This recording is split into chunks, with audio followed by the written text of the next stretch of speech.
halo pemirsa, apa kabar? Seperti biasanya, Ronnie Times hadir kembali di hadapan Anda, dan kali ini kita akan ngobrol, akan bincang-bincang soal kesehatan. Dan yang pasti sama seperti narasumber beberapa waktu yang lalu ya, ada yang berlatar belakang politik, politikus, kemudian ekonom, kemudian juga banyak ya narasumber yang sudah bergabung. Dan special edition untuk kali ini kita akan ngobrol dengan salah seorang warga negara Indonesia, kebetulan mahasiswi yang lagi melanjutkan studi di England, di United Kingdom, UK gitu kan.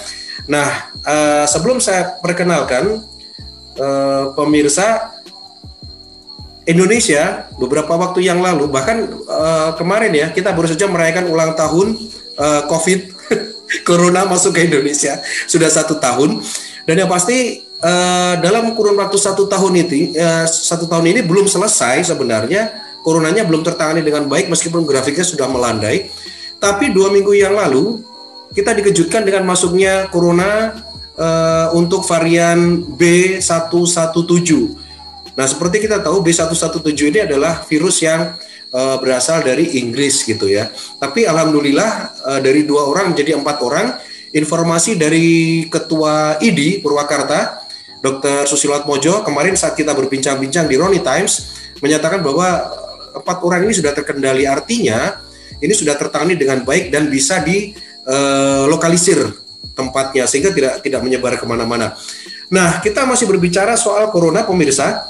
Kali ini kita akan berbincang dengan bisa dikatakan penyintas. Jadi orang yang pernah mengalami, orang yang pernah merasakan terserang COVID-19 gitu kan. Kita sapa dulu, ada Dr. Inge Syafrida. Dr. Inge, apa kabar? Halo, baik Pak Roni. Baik ya. Dok, ini jam berapa di England? Di Inggris jam berapa nih? Jam 12:30. Jam 12 lebih lah. Oke, jam 12 siang ya? Oke, iya. Waduh, sana enak ya. Kalau pengen dolan-dolan kalau pengen dolan-dolan kemana-mana ya sekarang aja dolan gitu kan. Saat ini di Jakarta, di Indonesia, waktu kita jam 7:13. Oke, pemirsa, seperti yang saya sampaikan tadi bahwa Dr. Inge Syafrida ini, beliau adalah dokter sekaligus mahasiswa yang tengah melanjutkan studinya, studi S2 di Institute of Cardiovascular Sciences di Universitas Glasgow, Skotlandia. Dan kabar yang kita terima dari tim redaksi, Dr. Inge ini sempat mendapat hadiah berupa corona COVID-19. Dok, kondisi terkini gimana? Saya ingin updating dulu nih. Kondisi terkini gimana, dokter? Kondisi saya atau kondisi di Scotland kondisi dokter dulu nih. Kondisi dokter dulu. Kalau saya sih setelah kemarin kena hasil PCR-nya positif COVID sih, kan sudah lebih dari ini ya, udah lebih dari masa isolasi 10 hari kalau di 10 hari. Sekarang sih nggak ada residual effect gitu sih, kayak masih sakit atau kehilangan indera penciuman, nggak ada sih sekarang. Nggak ada sisa lah gitu untuk efeknya. Oke, dok. Dan itu dari sudut pandang saya sebagai yang sudah pernah merasakan ya dok ya. Dok, gini, bisa diceritakan nggak gejala awalnya seperti apa, dok? Gejala awalnya seperti apa? Karena masyarakat itu hanya tahu bahwa ini kena corona gitu kan. Gejala awal biasanya panas, batuk, demam dan lain sebagainya, mirip influenza. Nah, kita ingin dengar langsung nih dari dokter yang pernah merasakan itu, Dokter Inge. Sebenarnya kalau gejala kan kebetulan sebelum saya kesini juga sempat swab ya? Sempat di emergency department di Siloam.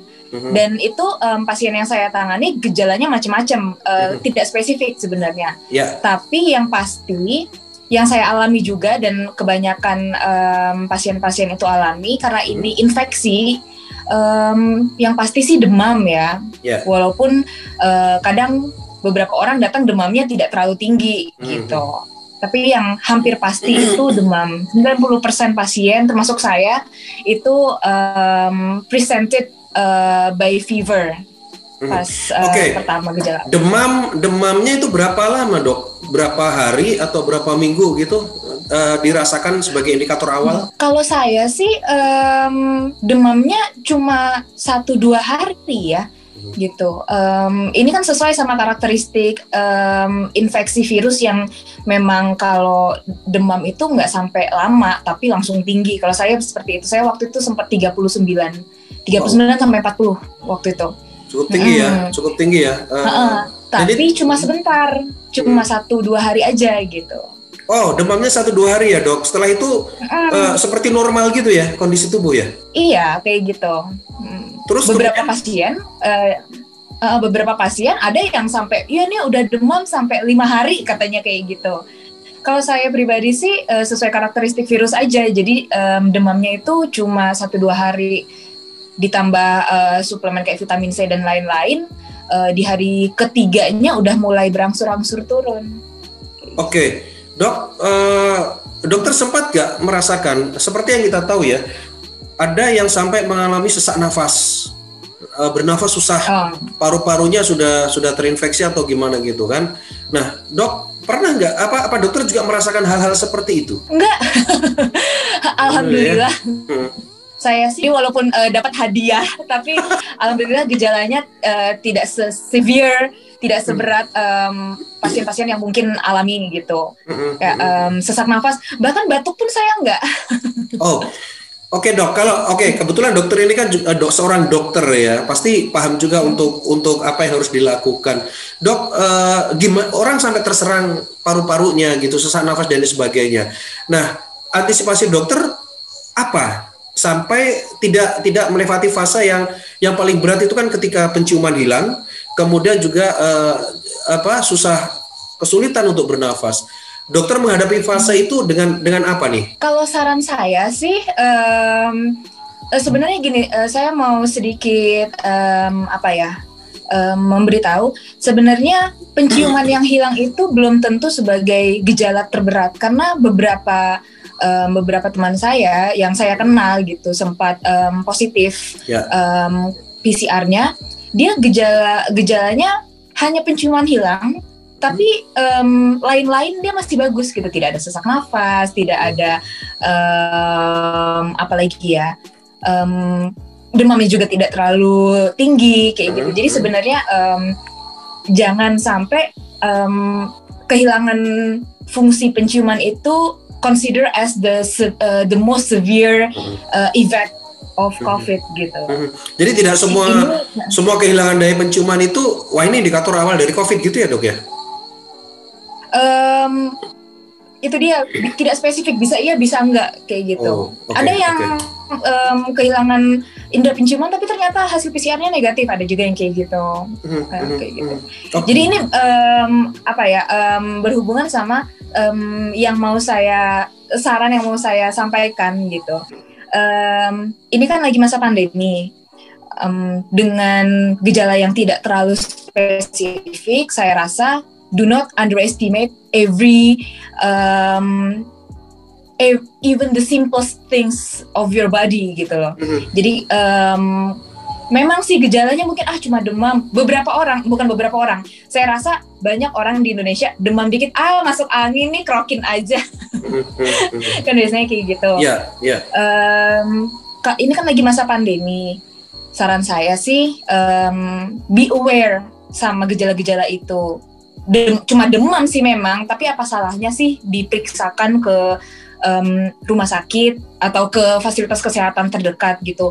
Kalau ternyata negatif ya syukur, tapi kalau misalnya positif, seenggaknya kita sudah melakukan precaution dari awal gitu. Dok, ketika dokter tahu bahwa saya terserang COVID nih, itu secara psikologi gimana, Dok? Perasaan dokter gimana pada saat itu? Kan ada orang yang beranggapan bahwa ketika dia hasil tesnya positif gitu kan, saya kena COVID nih, habis dah gitu kan. Akhirnya justru dia down, psikologisnya down juga, dan akhirnya justru rata-rata sih malah bertambah parah gitu kan. Nah, Dok, gimana menghadapi hal-hal seperti ini ketika masuk fase-fase yang mungkin sudah bisa dikatakan kategori menengah menengah menuju berat gitu kan? Gimana dok? Kalau saya sih, saya bukan menggampangkan ya, tapi karena saya sebelumnya sudah banyak melihat bentuk pasien-pasien COVID itu gimana, terus gejala-gejalanya seperti apa, dan saya juga baca tentang penelitian-penelitian terkait COVID. Waktu saya mendapat hasil yang positif, sejujurnya saya tidak terlalu down. Kenapa? Karena saya tahu ini sesuatu yang bisa disembuhkan, sesuatu yang apalagi dengan gejala-gejala yang belum terlalu berat. Saya rasa dengan meningkatkan imunitas, harus waspada tapi tidak perlu down gitu loh secara psikologi. Nggak perlu takut berlebihan ya. Karena ini bisa sembuh kok gitu loh. Ini bisa sembuh dan bukan kayak golden ticket menuju hal yang lebih jelek gitu loh. Waspada perlu sih, cuma don't take it too much menurut aku sih. Oke, justru dengan kondisi tubuh yang dengan kondisi psikologis yang lebih siap, lebih nyaman, lebih rileks dalam menerima realita bahwa saya terserang COVID nih. Itu justru lebih akan ini ya dok ya, membuat seolah-olah tubuh kita siap, antibodi kita juga akan lebih siap lagi untuk melawan virus-virus itu ya dok ya? Insya Allah kayak gitu sih. Oke. Gitu. Baik. Pemirsa, untuk Anda yang baru saja bergabung di Ronnie Times untuk kesempatan kali ini, kita sedang berbicara dengan Dr. Inge Safrida, seorang dokter yang sedang melanjutkan kuliah di S2. Dan beliau merupakan mahasiswa S2 Institute of Cardiovascular Sciences di Universitas Glasgow, Skotlandia. Makanya kita ingin sharing dalam kesempatan kali ini karena banyak sekali masyarakat yang hanya tahu soal pemberitaan di luar. Dan ini yang menjadi pertanyaan juga ya di kalangan masyarakat, kenapa pemerintah menutup-nutupi kondisi real sebenarnya orang yang terserang virus corona ini seperti apa gitu ya. Cuman diberitakan bahwa ada si A terserang, kemudian gejalanya awal bla bla bla bla, tetapi secara visual tidak dipertontonkan, tidak diperlihatkan. Akhirnya kesadaran orang untuk menggunakan masker, kemudian cuci tangan dan lain sebagainya, 3M ini tidak tumbuh dengan bagus gitu ya di Indonesia. Nah dok, kalau saya tadi mengatakan bahwa di Indonesia kesadaran untuk menggunakan masker dan lain sebagainya sangat minim sekali, dan saat ini masih terus di-up terus ya oleh pemerintah kita. Bagaimana dengan kondisi atau lingkungan dokter tinggal di Skotlandia, di Glasgow, Skotlandia nih dok? Kalau di sini sih tetap ya pemerintah menghimbau untuk penduduknya itu pakai masker dan cuci tangan, dan di sini ya? Sih kalau di sini sih kenapa? Distancing nggak ada ya? Social distancing? Ada. Oh ada ya? Ada distancing. Bahkan di sini kan currently pemerintah Scotland itu memberlakukan lockdown.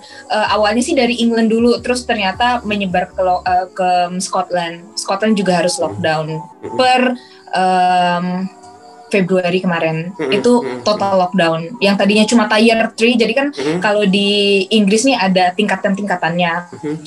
Yang tadinya cuma tingkat 3 lah, tingkat 3, ini sekarang total lockdown, di mana yang buka hanya essential store kayak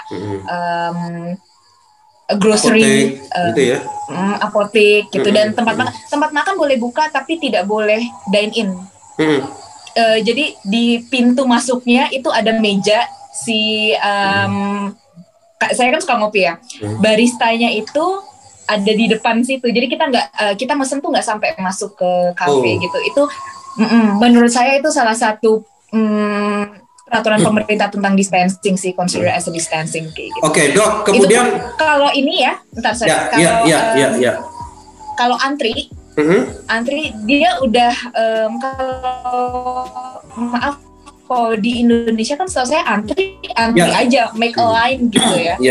Kalau di sana ada garis antara kita dan orang yang antri di depan maupun yang di belakang. Itu ada garisnya, dan orang-orang di sini tuh sangat aware sekali soal itu. Kalau misalnya ngelewatin garis nggak patuh gitu ya, mereka kayak ngingetin gitu loh, sorry di garis aja kayak gitu. Oke. Jadi memang pemerintah kemudian kesadaran dari masyarakatnya juga sangat tinggi ya. Pemerintahnya aware, masyarakatnya juga lebih aware lagi kan gitu ya kalau di sana ya. Oke Dok, sekarang yang jadi sorotan sekarang kan ada virus B117 ya, dan ini virus ini baru aja masuk ke Indonesia 2 minggu yang lalu, dan di seluruh Indonesia masuk pertama kali ini di daerah Karawang. Di daerah Karawang dekat dengan Purwakarta nih, dan di sana dibawa oleh 2 TKI, 2 tenaga kerja Indonesia. Nah, ini mereka sudah dites ya ketika mau masuk, mereka lepas dari bandara Arab Saudi, mereka dinyatakan negatif, tapi kenyataannya ketika masuk ke Indonesia ternyata mereka positif, dan nggak main-main. Virus 117 ini kan lebih cepat penyebarannya dan lebih beresiko menurut Ketua ID Purwakarta yang kemarin kita sempat ajak di Roni Times juga gitu ya. Nah sekarang kita berbicara soal perlindungan ini Dok. Virus B117 apakah juga jadi semacam kabar buruk juga bagi masyarakat di Skotlandia sana, dan bagaimana juga soal perlindungan dari pemerintah Indonesia terutama melalui kedutaan besar Dok yang ada di sana terhadap warga negara Indonesia yang mungkin saja ini terserang entah itu COVID-19 atau mungkin B117 Dok. Gimana Dok? Kalau saya sih kemarin waktu saya ini tentang pemerintah pemerintah terkait WNI yang terkena COVID-19. Pas saya karena saya masih di sini, jadi urusannya sama NHS. NHS itu kayak lembaga kesehatannya yang ada di England kayak gitu. Jadi saya sih nggak sampai harus melapor ke KBRI. Saya hanya terdata di database-nya NHS kayak gitu. Kalau misalnya peran pemerintah terhadap pasien yang terhadap COVID-19, saya rasa itu lebih ke misalnya distribusi vaksin, gimana caranya kayak gitu. Mungkin untuk WNI harus lapor dulu ke KBRI-nya, ke Kementerian Luar Negeri. Untuk vaksin gimana Dok? Dokter dapat vaksin nggak atau divaksin nggak melalui kedutaan besar Indonesia di sana? Jadi peraturannya untuk vaksin, saya nggak tahu, mungkin kurang lebih sama-sama di Indonesia. Peraturannya untuk vaksin adalah orang yang eligible untuk mendapatkan vaksin adalah orang-orang yang sebelumnya belum pernah dinyatakan positif COVID gitu. Which means saya tidak dapat jatah nih, saya nggak dapat jatah vaksin gitu, karena badan saya sudah membentuk antibodi terhadap virus itu. Ini akan berbeda ya, agak berbeda dengan di Indonesia. Ketika di Indonesia setelah tenaga kesehatan, kemudian para lansia, ini kemudian juga akan dilakukan lagi penyuntikan atau vaksinasi untuk para penyintas COVID. Jadi mereka yang pernah terserang COVID atau pernah mendapat COVID, nah ini akan kembali divaksin lagi. Informasinya sih seperti itu ya. Tapi mungkin nanti ada informasi yang lain. Oke, jadi artinya bahwa sejauh ini memang untuk warga negara Indonesia, terutama para pelajar di sana, ini tidak selalu berhubungan dengan kedutaan besar ya Dok ya. Artinya masih dalam skup lokal saja yang memantau gitu ya Dok. Kayak gitu. Saya rasa sih kita baru akan menghubungi pemerintah Indonesia ketika pasien yang WNI yang dinyatakan positif COVID itu memerlukan pertolongan lebih lanjut, kayak misalnya harus masuk rumah sakit dengan keadaan-keadaan atau gejala-gejala yang lebih berat gitu. Kalau saya waktu itu kan hanya demam gitu. Itu pun demamnya sudah turun di hari kedua gitu. Self isolate aja kayak gitu.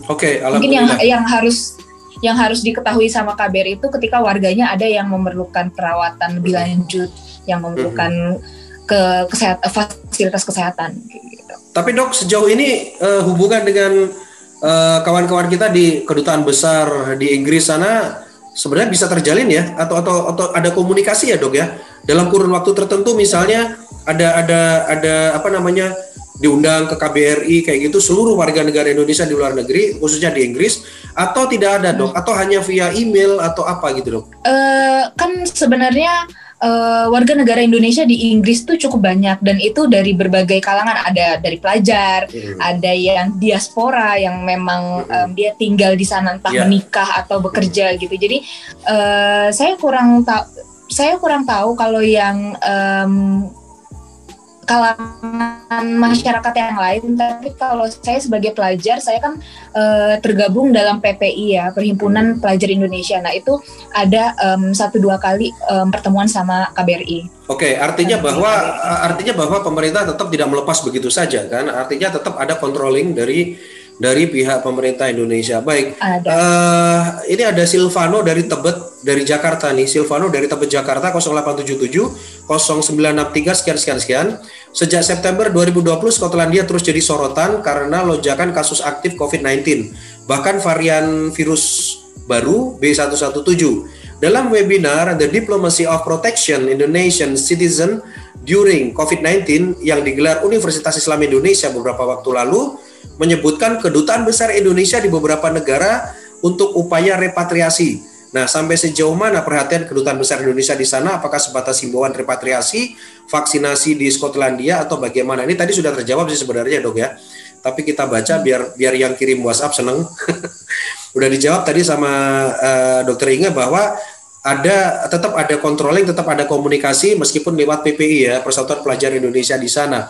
Artinya memang pemerintah tidak lepas tangan begitu saja, dan pihak kedubes atau perwakilan pemerintah di sana akan dihubungi ketika mungkin ada kasus-kasus kritis ya, atau critical case yang mengharuskan banget kok.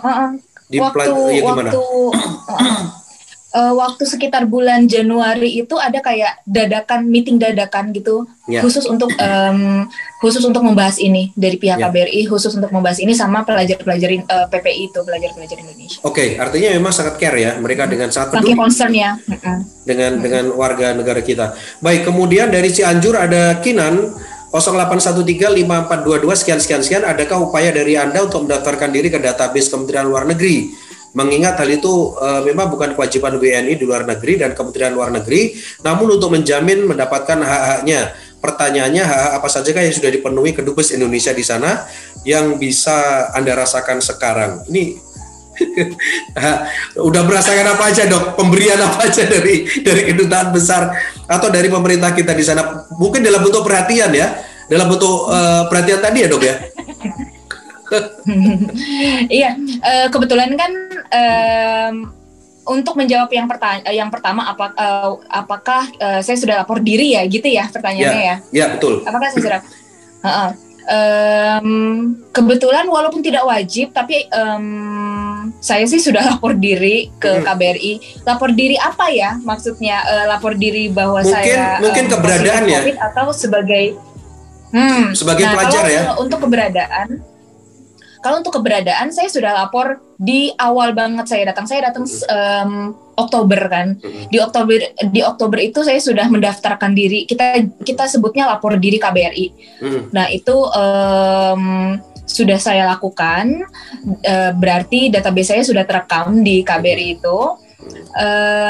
Untuk hak-hak yang saya dapat selama di sini, kebetulan saya kan baru 4 bulanan ya. 4 bulan ya, iya. Jadi saya belum terlalu signifikan, belum terlalu terasa apa yang saya dapat. Tapi kata teman-teman saya yang sudah pernah di sini, itu biasanya kayak ya setiap hari raya atau perayaan tertentu kita bisa datang ke KBRI terdekat. Kalau di sini di ibu kota Scotland di Edinburgh, kita bisa datang ke Edinburgh untuk ya kayak temu ramah lah kayak gitu. Oke. Kayak gitu sih. Oke, baik. Satu lagi pertanyaan terakhir dari Jaka. Jaka ini dari Purwakarta, Dok. Apa nih? Ini salah satu penonton vlognya Dr. Inge nih, David Inge nih ya. Saya salah satu penonton vlognya with Inge karena menarik dan realistis. Nah, di beberapa episode nampak warga di sana yang masih tidak pakai masker dan ngobrol tanpa jaga jarak. Sebenarnya apa sih yang membuat warga PD tidak taat protokol kesehatan, prokes, sehingga ujung-ujungnya Britania Raya jadi bidannya B117. Gimana dok? Ini dari pecinta vlognya Dokter Inge nih. Gimana dok? Ini sebenarnya bukan cuma dia yang nanya, bahkan orang tua saya pun nanya. Tapi ini sebenarnya saya mau ngasih tahu ya, kan kalau di vlog kalau di video-video saya kan saya nggak pakai masker ya, itu karena saya lagi ngerekam. Saya mau ngasih tahu itu aja, tapi setelah merekam saya pakai lagi kok. Kayak gitu. Enggak, untuk warga yang ada di sana kan terlihat tuh. Itu kan tadi saya mau ngasih tahu yang saya sendiri. Kalau untuk warga di sini, iya sebenarnya warga di sini itu cukup bukan ignorance ya, cukup pede untuk tidak memakai masker karena di sana physical distancingnya itu mereka cukup patuh. Makanya mungkin most of them merasa dengan kepatuhan physical distancing yang mereka lakukan, mereka nggak perlu pakai masker gitu. Kayak gitu. Dan juga untuk angkanya di England sendiri, itu puncaknya di bulan Januari. Ya, seingat saya di bulan Januari sekitar 59.000 kasus. Sekarang tuh curve-nya tuh udah mulai menurun gitu. Jadi mungkin itu salah satu yang bikin masyarakat England pede gitu, karena sekarang itu udah menurun sekitar 5.000-an. Jadi dari 59.000 ke 5.900. Wow. Turunnya drastis. Luar biasa. Ya. Jadi ya mungkin itu yang bikin masyarakat pede gitu. Ya, Dok, berarti masyarakat di sana ini berarti memang kepedulian dirinya. Jadi care banget gitu ya, Dok ya. Tingkat kepeduliannya sangat tinggi ya, Dok ya. Despite of pakai masker, saya rasa iya yang lain-lain tuh mereka cukup ketat, kayak ya masalah physical distancing, terus gimana sebagian besar fasilitas entah restoran atau apa memprovide hand sanitizer di mana-mana gitu. Dan walaupun mereka nggak pakai masker, ya mereka itu cukup patuh untuk di rumah aja gitu. Tapi sekalinya ada yang keluar, ya mereka nggak pakai masker. Tapi mostly mereka di rumah aja sih gitu. Luar biasa ya. Artinya ini pemerintah kita aja masih bingung nih gimana nih menurunkan kurvanya biar cepet down gitu kan kurvanya. Tapi belajar dari Inggris memang yang namanya kepedulian ya. Ini memang kepedulian dan juga ada etikat baik dari diri kita sendiri untuk sama-sama menumbuhkan kesadaran bahwa menjaga jarak, kemudian bermasker, kemudian cuci tangan dan sebagainya itu penting gitu loh. Jadi salah satu hal untuk menghambat berkembangnya COVID-19 gitu kan. Oke, Dok, kapan pulang ke Indonesia? Belum bisa ya, Dok ya? Ini aja baru masuk semester kedua. Ya, Dok. Jadi gini, kenapa saya tanyakan itu? Karena saat ini pemerintah Indonesia tengah melakukan pembatasan ya untuk mereka yang mau pulang ke Indonesia gitu kan. Tidak hanya warga negara Indonesia, tetapi siapapun yang dari luar negeri gitu kan, ini harus membawa nota diplomatik dan lain sebagainya, agak susah gitu kan. Nah, Dok, bagaimana untuk apa ya, dokter menenangkan gitu kan keluarga yang ada di Jakarta, keluarga yang ada di Indonesia bahwa gue baik-baik aja nih. Gua nggak ada masalah dengan COVID meskipun kemarin sempat terserang gitu kan. Gimana, Dok? Upaya seperti itu dilakukan dalam bentuk apa nih? Zoom seperti kita sekarang atau by phone atau gimana? Sebenarnya kalau dalam rangka in order to calm my family down, cukup simpel sih, communication is the key. Jadi komunikasi sebenarnya ya. Hanya menenangkan keluarga. Kalau misalnya kita sebagai tenaga kesehatan menenangkan pasien juga dikomunikasikan dengan baik kan gitu. Jadi dengan komunikasi yang baik, informasi yang jelas, komunikasi yang baik, saya rasa sih tidak akan ada masalah sih gitu. Mungkin nggak Zoom sih, lebih ke video call ya, sejenis itu, video call by WhatsApp kayak gitu. telling everything is okay gitu. Oke, baik. Ya, benang merah yang kita dapatkan dari talk show di kesempatan kita kali ini dengan Dr. Inge Safrida dan pemirsa semuanya adalah bahwa bagaimana sebenarnya cara kita memanage diri kita ketika kita dinyatakan positif COVID-19. Satu yang tadi disampaikan Dr. Inge adalah tenang, kemudian juga tidak perlu panik yang berlebihan. Dok, satu lagi nih, benar nggak sih sebenarnya vitamin C itu bisa untuk membantu kita untuk melawan jahatnya virus COVID ini, Dok? Kalau dari yang saya baca, jurnal-jurnal yang saya baca, recently penelitian di India itu masih dalam sebatas trial. Apakah benar vitamin C itu bisa combating the COVID-19? Tapi kalau yang selama ini saya tahu, vitamin C ini kan ada antioksidannya, dan itu salah satu fungsinya adalah untuk memboost immunity gitu. Jadi kalau misalnya ditanya apakah vitamin C bisa mengalahkan COVID-19, saya juga belum tahu karena masih dalam penelitian. Tapi apakah vitamin C bisa meningkatkan imunitas yang nantinya imunitas ini bisa untuk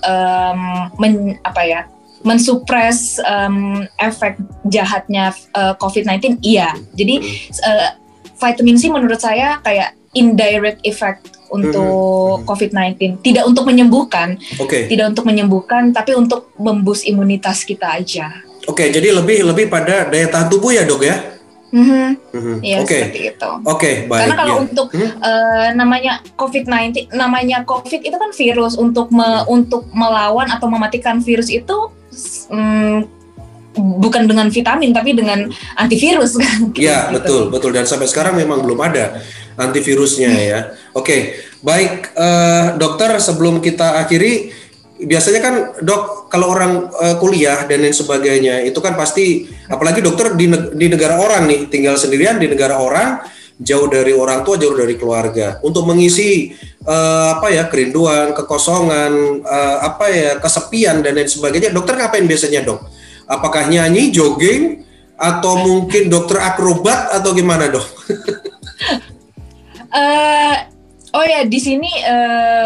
Di sini sudah boleh jogging ya, by the way. Boleh ya? Wow, udah boleh ya? Di sini udah boleh, boleh jogging. Cuma ya joggingnya sendiri-sendiri, jangan rame-rame. Gak sama asik aja. Jogging sendiri gitu kan? Oke. Kalau saya sih pertama jogging. Selain itu kalau misalnya memang harus di sini aja, maksudnya harus di rumah aja, saya sih main piano sih, bukan piano, main keyboard, karena di sini piano terlalu besar, nggak bisa dibawa ke sini, jadi saya pakai keyboard aja yang simpel-simpel. Oke. Dok, gym masih buka, Dok? Ya. Gimnastik masih buka? Gym? Enggak, gym udah nggak, tutup. Kan yang bukan cuma essential store aja, essential store such as grocery, makanan, gitu. Itu pun makanan nggak boleh dine in kan. Soalnya banyak yang menghubungi redaksi ketika melihat dokter nge-gym, katanya nge-gymnya kurang lama, katanya gitu. Saya nggak tahu kenapa mereka minta nge-gymnya kurang lama. Nge-gymnya kurang lama gimana? Nggak tahu, durasinya kurang lama katanya. Oke. Aduh, jangan dong, metong. Oke, itu kontak, itu telepon itu yang masuk ke kita. Baik, dokter, sebelum kita akhiri. Kontak saya pribadi. Oke, sebelum kita akhiri, kita ingin mendengar dokter untuk bermain keyboard ya, dan syukur-syukur nyanyi ya, karena informasi nggak bisa deh Pak Roni kalau nyanyi mah. Dari teman-teman di rumah sakit itu suaranya dokter itu luar biasa dahsyat. Ketika dokter nyanyi kaca-kaca pecah katanya. Oke, Dok, mungkin ya 1 lagu 2 lagu, Dok, sebagai apa ya, mungkin biar yang di Jakarta juga bisa terobati kangennya gitu kan. Ini bawa dari Indonesia, Dok? Dok, ini bawa dari Indonesia? Enggak, ini beli di sini.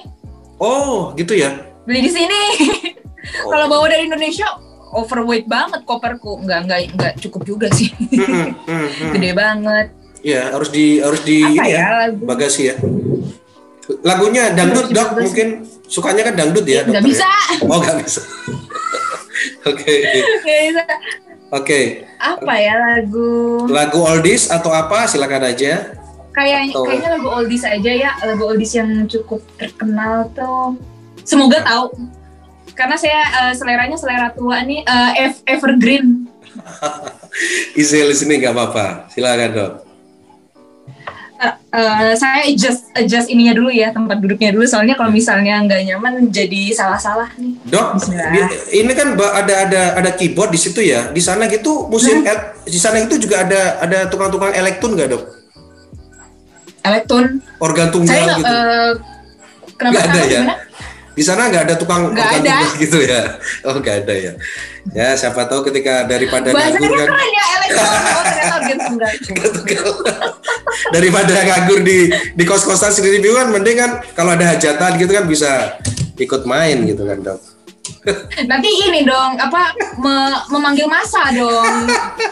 Kalau memanggil masa nanti jadi protesan orang-orang. Oke. Duh. Apa dok lagunya? Coba saya main ya. Ya. Kalau salah-salah maafin ya. Ya. Kalau Oke dok silakan.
Gak bisa pak. Oke, luar biasa. Still the one. Still the one, Shania Twain. Luar biasa sekali ya, merdu sekali ya. Maksudnya merdu suara keyboardnya gitu kan. Iya kan namanya. Terhibur sekali saya dengan lagu Still the One. Semoga ini tetap Iya, you're still the one. Alhamdulillah tahu ya Pak.